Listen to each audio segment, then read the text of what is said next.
తమ్ముడు ఈరోజు కొత్తగా కనిపిస్తున్నావు ఇంద్రా. బాగున్నది కదా గోడలు కడితే. మా కిచెన్ ఎంత పెద్దగా ఉందో చూడండి. పెద్దగా ఉందా చిన్నగా అనిపిస్తుందా? ఇంతకన్నా కొంచెం పెద్దగా పెట్టుకుంటే బాగుండా. ఇదంతా రూమ్ అన్నమాట. మొత్తం 3 అన్నట్టు. ఇక్కడ దర్వాజా, ఇది కిచెన్, ఇది ప్లేస్ అన్నమాట. పెద్దనే ఉంది. కట్టక ముందుకు చిన్నగా అనిపించింది కానీ ఇప్పుడు గోడలు కట్టిన తర్వాత పెద్దగా అనిపిస్తుంది ఇల్లు.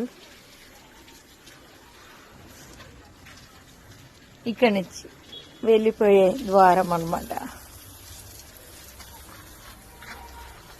మా తమ్ముడు అయితే పొద్దున్న సాయంత్రం కొడుతుండు గోడలకు నీళ్ళు. అయితే ఈ రోజే కట్టిరు కదరా కిచెన్ గోడలు. సగం వరకు ఈ రోజు కట్టి